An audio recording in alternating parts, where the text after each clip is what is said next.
অনেক কষ্ট করে দৌড়ে আপনার খুঁজে পাইছি ভাই। আমি দৌড়াইতে দৌড়াইতে আমি জানি যে আপনার ভাই এখানে থাকবেন। এখন ঘটনা হয়েছে যে আব্বুরে এই ভাত খাইতে গেছে আব্বু, ভাত খাওয়ার পরে আব্বু হঠাৎ করে নিঃশ্বাস চোখ মুখ উল্টে দিয়েছে, নিঃশ্বাস বন্ধ হয়ে গেছে। এখন তাড়াতাড়ি চলেন, হসপিটাল লয়ে যেতে হবে, গাড়িটা লয়ে চলেন, টাকা পয়সা লয়েছেন, হসপিটালে যেতে হবে ভাই। শুনছি বাবা অসুস্থ, তুই এখন নিয়ে যা, আমার ইম্পর্টেন্ট মিটিং আছে, আমার কাজ আছে অফিস টাইম, আমি এখন যেতে পারবো না, তুই নিয়ে যা। আপনারা তো বাপ, আপনার আমার বাবার বড় সন্তান, আপনি চলেন, তাড়াতাড়ি চলেন, এত অহংকারী দেখেন না ভাই। আজকে পয়সা আছে, কালকে নাও থাকতে পারে। চলেন চলেন বাবা, আব্বুরে তাড়াতাড়ি হসপিটাল লয়ে যেতে। আমার এখন অফিস টাইম, আমার এখন আমি যাইতে পারবো না, তুই নিয়ে যা, যা তুই নিয়ে যা প্রক্রিয়া। টাকা পয়সা আছে দেখা তুই আমারে চিনলি না, আমি তো রক্তের ভাই, তুই চিনলি না আমারে।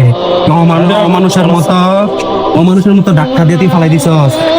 তুই বড় ভাই দেখি এতদিন কিছু বলি না। তোর বড় ভাই কলা স্যার, আমি তোকে বলি না এতদিন, তুই আমার বড় ভাই, তোকে আমি দেখে নিব। আমার বাবার যদি কিছু হয়, আরে আমি তোর বড় ভাই। চিপি গলা ধরে চিপি মারি ফেলবো। তুই মনে রাখিস, তোর মতো কুলাঙ্গার সন্তান যেন আর বাপ মার ঘরে না হয়, মনে রাখিস।